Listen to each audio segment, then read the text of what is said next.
네, 오늘은 지난 시간에 이어서 신령한 그리스도인의 삶 10번째 시간입니다.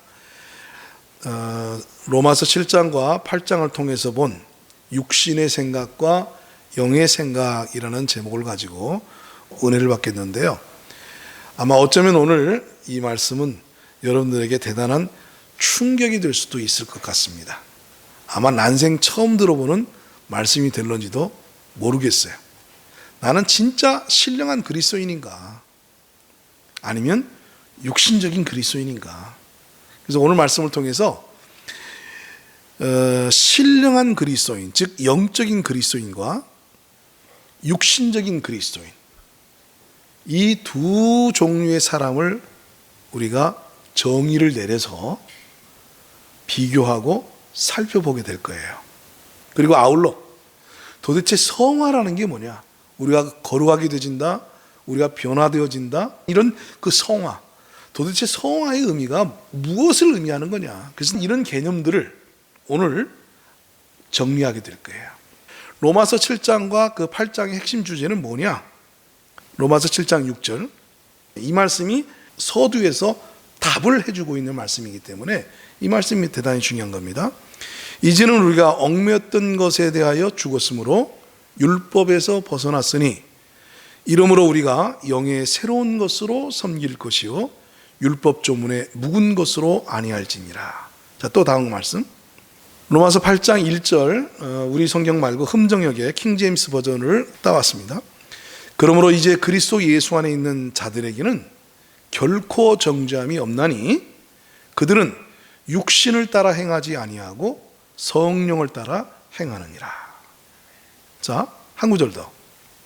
4절입니다. 로마서 8장 4절. 육신을 따르지 않고 그 영을 따라 행하는 우리에게 율법의 요구가 이루어지게 하려 하심이니라. 자, 그럼 이 세 구절의 말씀을 통해서 여러분들은 로마서 7장과 8장의 주제가 뭐라고 생각합니까? 영의 새로운 것으로 섬길 것이요 율법 조문의 묵은 것으로 아니할지니라. 네, 이제 우리가 율법에 대해서 죽어서 율법에서 벗어났기 때문에 영의 새로운 것으로 하나님을 섬기지 율법 조문의 묵은 것으로 하나님을 섬기지 아니한다. 이것이 로마서 7장과 8장의 주제인 거예요. 자, 그래서 정리하자면 7장의 내용은 율법의 묵은 것으로 낡고 버려져야 될 것입니다. 율법의 묵은 것으로 섬기지 않는다 하는 걸 가르쳐 주고 있는 게 로마서 7장의 내용입니다. 그럼 8장은 뭐냐? 영의 새로운 것으로 섬긴다. 그걸 가르쳐 주는 게 로마서 8장이에요. 자, 그런데 이제 오늘 8장에서 이제 충격적인 얘기를 여러분들이 듣게 될 거라고 말씀드렸잖아요. 그 충격적인 이야기가 오늘 나옵니다. 8장에서 동일 주제의 용어 전환이 이루어지고 있는 것을 우리는 보게 되어집니다. 어떻게 용어가 전환되어졌는가, 특별히 무슨 용어가 어떤 용어로 전환되어졌는가를 한번 찾아보세요. 예, 율법과 성령의 대비가 되어졌던 이 언어가 육신과 영으로 용어가 전환되어져 있습니다. 로마서 8장에는. 이거는 사도 바울이 의도적으로 그렇게 한 거예요.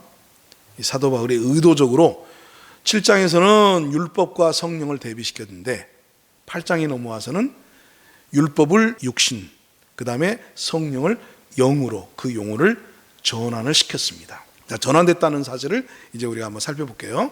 육신을 따르지 않고, 여기도 육신이죠. 육신을 따르지 않고 그 영을 따라 행하는 우리에게 율법의 요구가 이루어지게 하려 하심이니라. 이제 율법을 따라 행하는 것을 육신을 따라 행한다라고 지금 용어들이 다 바뀌어 있어요. 육신을 따르지 않고 그 영을 따라 행하는 우리에게 율법의 요구가 이루어지게 하려 하심이니라. 육신을 따르는 자는 육신의 일을, 영을 따르는 자는 영의 일을 생각하나니. 그렇죠? 지금 용어가 무엇으로 바뀌었어요? 육신과 영으로 지금 용어가 바뀌어 있는 걸 볼 수 있어요. 6절도 마찬가지입니다. 육신의 생각은 사망이요 영의 생각은 생명과 평안이니라.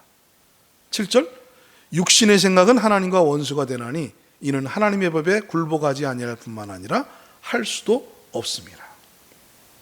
자, 이렇게 로마서 8장으로 주제가 전환되지면서 이제 성령으로 새롭게 하나님을 섬기는 시대로 넘어오면서 성령으로 우리가 산다는 게 뭘 의미하는 것이냐를 바르게 의식시키고 인식시키기 위해서 율법으로 산다는 것이, 율법을 쫓아 산다는 것이, 율법을 지키며 산다는 것이 무엇을 의미하느냐? 육신이라는 단어로 여기 전환시켰습니다. 육신이라 그렇게 말을 했어요.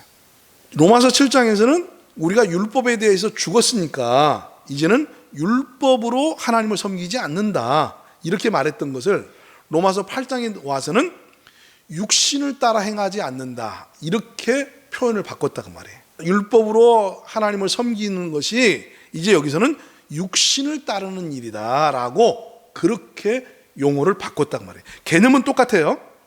율법을 지키고 율법을 따라 행한다는 것이나 육신으로 산다는 것, 육신을 따라 행한다는 것이나 개념은 같아요. 근데 용어를 바꿨어요. 왜요? 중요한 의도가 담겨 있기 때문입니다. 그러므로 형제들아, 우리가 빚진 자로 돼 육신에게 져서 육신대로 살 것이 아니니라. 너희가 육신대로 살면 반드시 죽을 것이로되 영으로서 몸의 행실을 죽이면 살리니. 여기 13절에도 보면 육신대로 사는 것과 영으로서 몸의 행실을 죽이며 사는 것과 이 두 가지를 대비해서 설명을 하고 있어요. 자, 그러면 이 용어가 바뀌었는데 이 율법과 육신의 어떤 관계가 있길래 이 율법은 같은 동의적인 개념으로 쓰면서 또한 그 용어를 각기 다르게 지금 사용하고 있느냐? 중요합니다. 율법과 육신은 단짝입니다. 뗄래야 뗄 수 없는 단짝이에요. 그래서 율법은 육신을 발동시키고 또 육신은 율법을 따르는 스토커예요. 그러니까 율법만 나타나면 아유, 율법 아저씨 나 여기 있어, 그냥 대환영하고, 율법만 나타나면 그냥 쫓아가는 게 누구예요? 육신이에요. 그래서 율법과 육신은 뗄래야 뗄 수가 없는 단짝이에요. 율법이 나타나면 그 옆에 누가 나타나요? 육신이 나타나요. 또 율법이 나타나면 누구를 건드려요? 육신을 건드려요. 이해하시겠습니까? 그래서 결국 율법이라는 말과 육신이라는 말은 거의 같은 부류 안에 있는 같은 대동소이한 개념이다, 이렇게 이해할 수 있을 만큼 육신과 율법은 단짝이에요. 오늘 여러분 이것을 깨달아야 되는 거예요. 오늘 이 사실이 밝아져야 율법으로부터 정람이가 떨어져서 이젠 율법은 더 이상 진짜 우리에겐 필요 없는 거로구나 하고 완전히 율법으로부터 우리가 단절을 하게 되지는 거예요. 왜? 율법은 와서 우리의 무엇을 건드린다고요? 육신을 건드린다니까요. 육신을 자극하고 육신을 발동시키는 거예요. 예? 육신을 발동시킨다고요. 자고 있는 육신은, 육신아 일어나. 왜요? 너 오늘 예배 가야지. 너 거짓말하지 말아야지. 너 안식일 지켜야지. 너 11조 해야지. 그러면서 율법이 딱 와가지고 누굴 건드려요? 육신을 건드려요. 육신을. 이게 성경이 가르치고 있는 내용입니다. 그러면 육신이 귀찮아서 왜 나를 건드려요? 이런 게 아니야. 육신은 율법이 오면은 안녕하세요. 언제 오셨어요? 알았어요. 제가 그러면 뭐를 어떻게 하라고요? 율법 지키라고요? 알겠어요. 그러면서 율법을 지키라고 애를 써. 근데 문제는 뭐야? 자기가 그 율법을 지킬 수 있어요, 없어요? 없어요. 자기는 율법을 못 지켜. 그런데도 아무튼 율법이 떴다 하면 그냥 좋아가지고 쫄래쫄래 쫓아가서 알았어요. 제가 율법 지켜볼게요. 지킬래요. 이렇게 율법을 쫓아다니는 스토커가 육신이에요. 그래서 율법과 육신은 뗄래야 뗄 수 없는 그런 관계에 놓여져 있다. 이것을 우리가 깨달아야 율법과 육신의 관계, 그 다음에 율법과 성령의 관계, 육신과 영의 관계, 이런 것들이 선명해지는 겁니다. 자, 아시겠죠? 예. 율법은 육신을 발동시키고 육신은 율법의 스토커로서 율법을 따르는 그러한 성향을 가지고 있기 때문에 율법과 육신은 단짝이다. 율법이 오면 성령의 역사가 이루어지지 않아요. 그래서 주의 영이 임하는 곳에는 무엇이 있다 그래요? 자유함이 있다 그래요. 주의 영이 있는 곳에는 자유함이 있다. 그러니까 성령과 율법은 함께 갈 수가 없어요. 율법의 짝은 육신이에요. 그럼 성령의 짝은 영이 성령의 짝인 거예요. 그러니까 짝꿍이 틀려. 그러니까 서로 나타나면 부르는 대상이 다른 거예요. 율법이 나타나면 육신을 부르고, 성령이 나타나면 영을 부르고, 육신은 율법이 어디 있나 둘레둘레 찾고, 영은 성령이 어디 있나 둘레둘레 찾고, 이렇게 성격이 완전히 다르기 때문에 자기의 짝꿍이 달라요.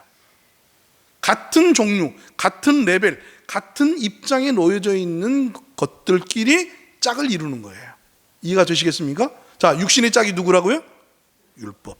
율법이 부르면 누가 대답한다고요? 영이 대답을 해요? 육신이 대답해요? 육신이 대답한다니까요. 또 육신이 일어나면 누굴 찾아요? 영을 찾아요? 율법을 찾아요? 율법을 찾는다니까요. 아시겠죠? 네. 그러니까 여러분들이 이 말씀을 통해서 가만히 있어봐. 나는 지금 무엇에 반응하는 사람이냐, 이거를 보면 이제 여러분의 정체가 나타나지. 뭘 하라 하지 말라라고 하는 율법의 조문들, 그 율법의 조문들의 메시지를 듣거나 그런 말씀 앞에 반응하고 있으면 나는 어떤 사람이에요? 육신적인 사람이에요. 아시겠어요? 그게 육신적인 사람인 거야. 율법에게 반응하는 사람, 뭘 하라 하지 말라고 하고 지시하고 명령하고 가르쳐줘야 그 가르침에 반응하는 사람이라고 한다면 나는 육신적인 사람이에요. 내 안에서 육신이 반응을 하기 때문에. 그러나 영이 반응을 하면 영은 율법에 매이지 않습니다. 주의 영이 있는 곳에는 자유함이 있느니라. 영이 발동하면 율법을 찾질 않아요. 여러분 잘 들으세요. 영은 절대로 뭘 안 찾는다? 율법을 안 찾아요. 율법에 대해서 끝장났는데, 율법은 우리가 끝냈고 율법에 대해서 죽었는데 우리의 영이 왜 율법에게 반응을 하냐고요. 영이 발동해서 신령한 삶을 살아가는 사람들은요, 율법적인 설교 들으면 그냥 답답해요. 무거워요. 그냥 왜 또 하라 하지 말라. 그리스도인들은 양보해야 됩니다. 그리스도인은 희생해야 됩니다. 그리스도인이 거짓말하면 안 됩니다. 그리고 어떤 행위를 뜯어 고치려고 그 행위에 대한 메시지, 어떤 그 율법 조문의 항목, 그런 것들을 선포하게 되면, 그런 말씀을 들으면 영이 살아나지 못해요. 그 말씀을 들으면 영이 살아나는 것이 아니라 누가 살아나요? 육신이 살아난다니까. 아야, 나 여기 있어요. 아우, 난 저 말씀 참 좋아.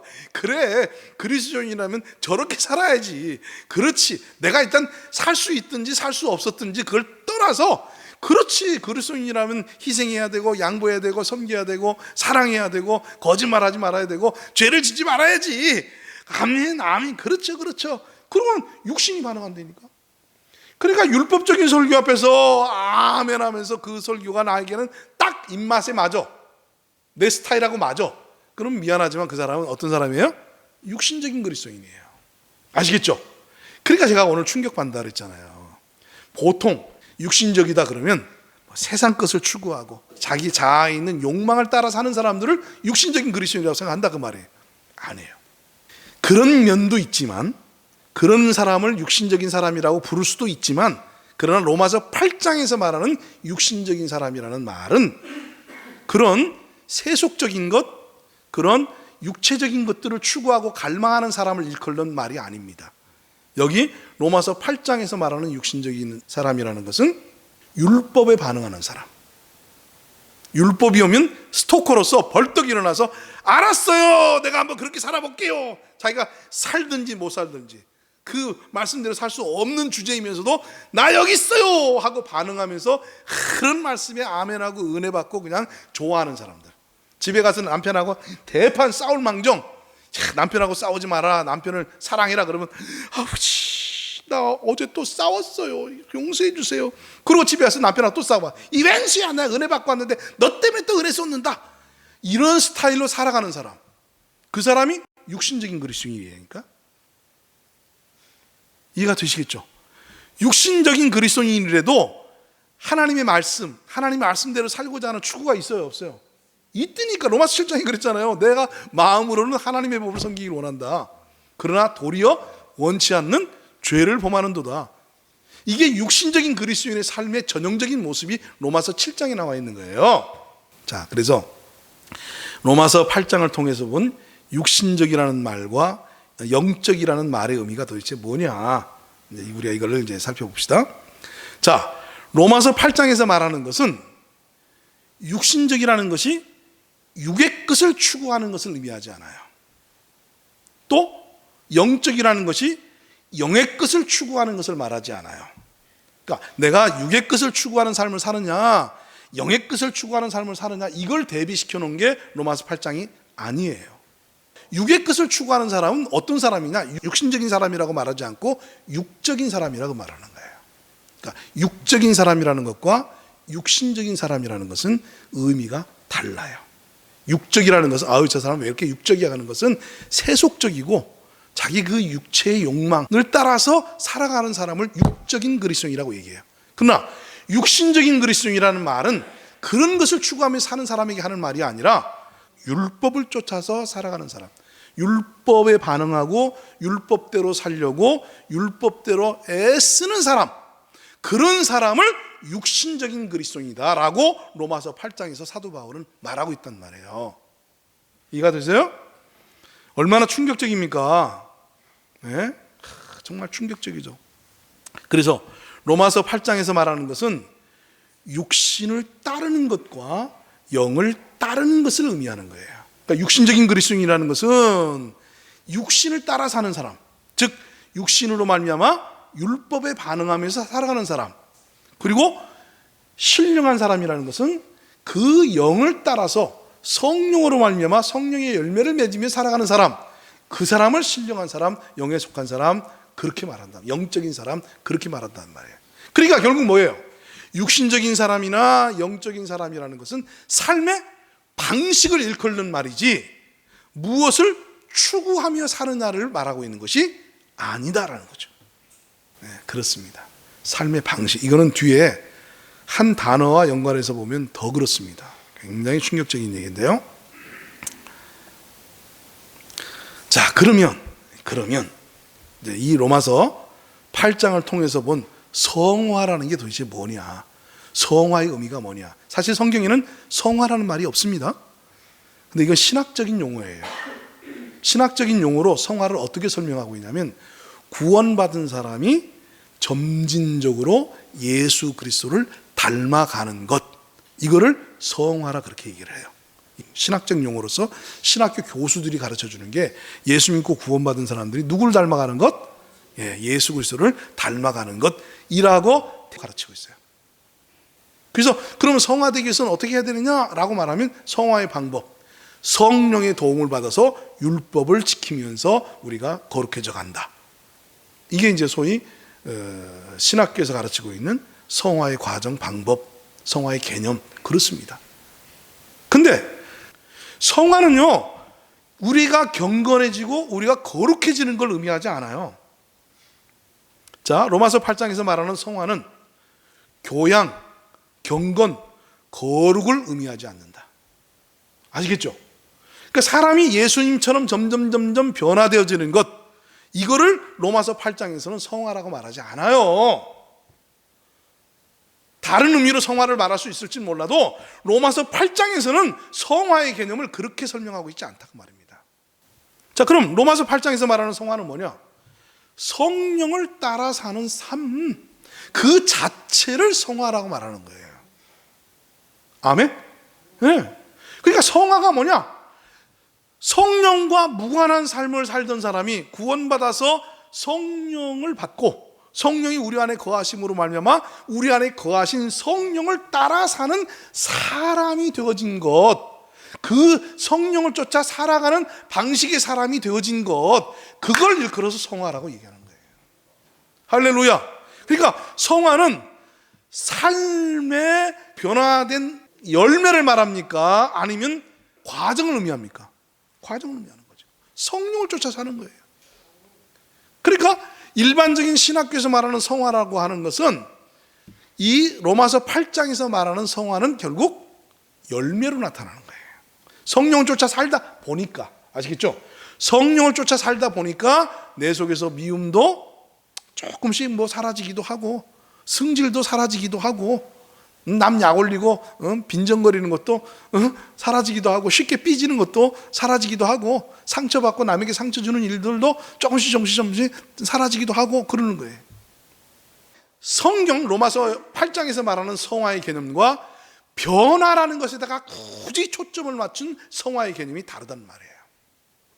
왜냐하면 율법적 성화의 개념은, 자 보세요, 내가 누구한테 승질을 냈어요. 하지마, 하지 말라고 그랬지? 내가 승질을 내고 야단을 쳤어요. 자, 그러면 율법적 개념에서 본 성화는 내가 성화된 사람이 성화 안 된 사람이에요? 성화 안 된 사람이지. 왜냐하면 뭐를 냈으니까? 성경이 화를 내지 말라고 그랬는데 화를 냈으니까. 그거 성화 안 된 사람이에요. 자, 그런데 성령 안에서 성령을 따라 사는 삶의 방식을 성화라고 이야기하는 개념에서 볼 때는 내가 화를 낸 것, 이거는 성화된 거예요, 성화 안 된 거예요? 성화된 것일 수도 있고 안 된 것일 수도 있는 거예요. 무슨 말 아시겠어요? 왜냐하면 때로는 성령께서는 우리 안에서 어떤 상황이 되지면 우리가 승질내고 화내는 걸 허용합니다. 사람의 상태나 입장이나 처지에 따라서 허용해요. 그래서 예수님도 화내셨어요, 안 내셨어요? 성전에서 화내셨잖아요.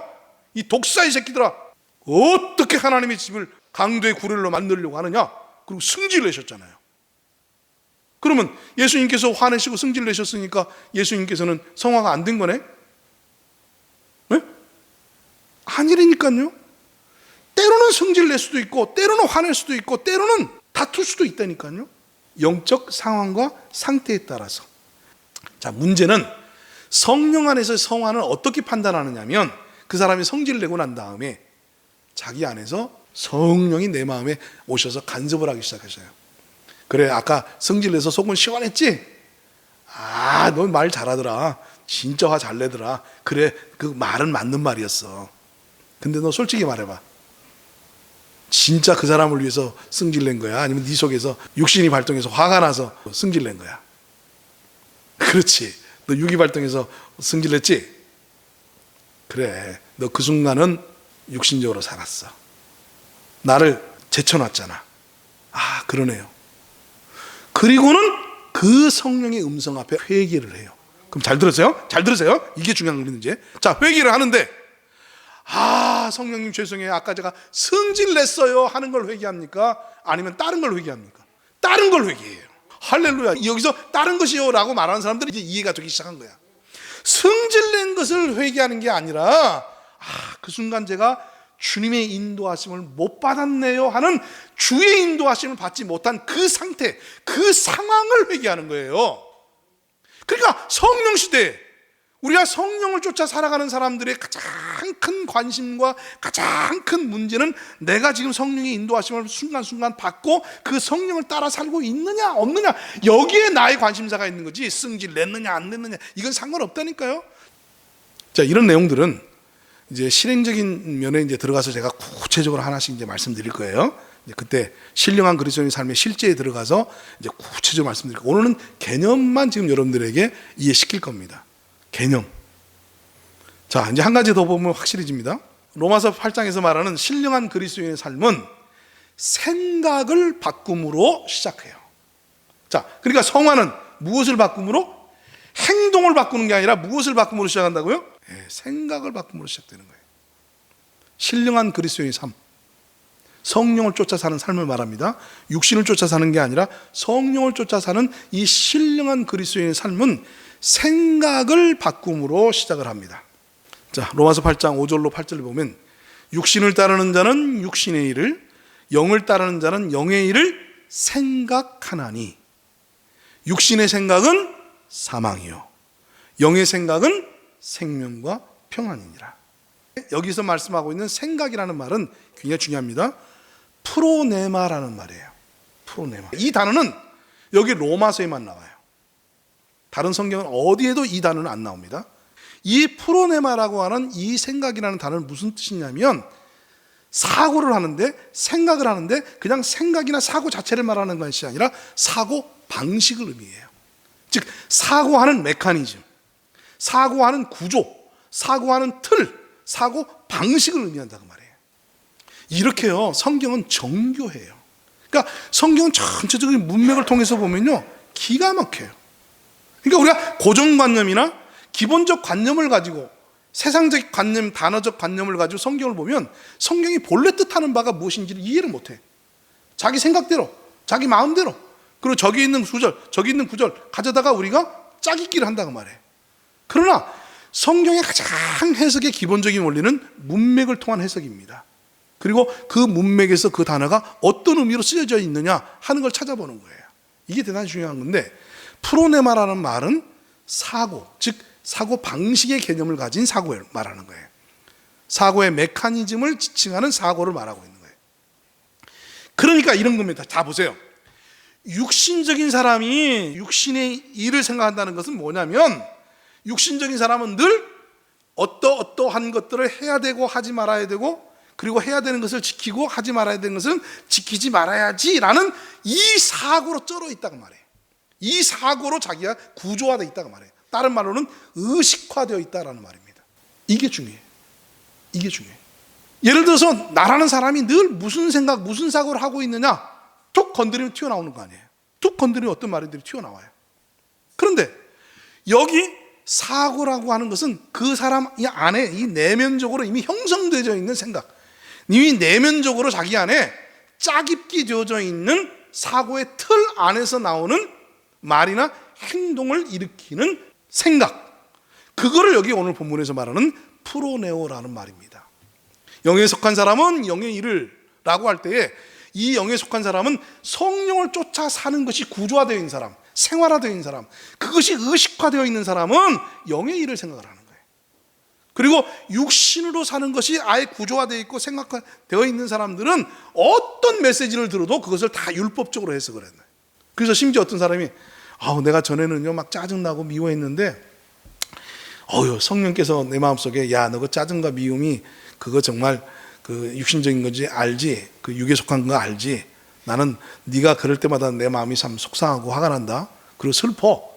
그래서 성령께서 깨닫게 해주셨어요. 그래서 예, 알았어요. 제가 좀 그런 면이 있었죠. 그리고는 이제 이런 면에서 자꾸 성령의 인도하심을 받다 보니까 어느 순간 짜증내는 일들이 적어졌어요. 이렇게 간증을 했어요.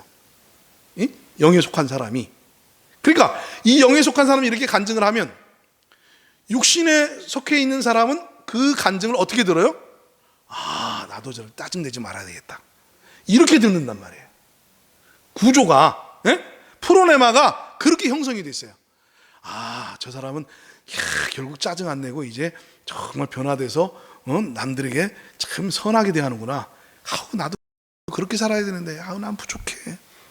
그러니까 사고방식이 무슨 얘기를 들어도 율법과 육신의 그 관계 안에서 율법이 정해지고 그 율법을 따라서 육신으로 살려고 노력했던 이러한 스타일과 이런 사고방식으로 그 생각이 짜여져 있단 말이에요. 그래서 영에 속한 사람의 간증을 들어도 자기 안에서는 무엇으로 해석해요? 육신으로 해석을 해요. 미치고 펄쩍 뛰리지. 이 사람이 그래요. 아니, 짜증내지 말라는 말이 아니라니까. 아까 짜증 안 냈다고 얘기했잖아. 그 얘기가 그 얘기 아니야? 아니라니까요. 미치고 벌쩍 뛰는 거지. 아니라니까. 짜증내지 말라는 얘기가 아니고 영을 쫓아 살다 보니까 짜증을 덜 내게 되고 어느 순간 내가 별로 짜증을 안 내는 사람이 되어 있더라. 그러니까 짜증내지 말라는 말이지. 이해가 되십니까? 지사님 이해가 되시죠? 사고 구조, 생각, 내가 영의 생각, 즉 영이라고 하는 영적인 세계 속에서 하나님이 주신 성령 시대에 그 영적인 사고 시스템 안에서 내 사고가 돌아가고 있느냐, 아니면 과거 영이 없이 율법과 육신의 관계 안에서 형성되어진 옳고 그름에 따라서 행동하던 그 사고 방식으로 내 생각의 구조가 짜여져 있느냐.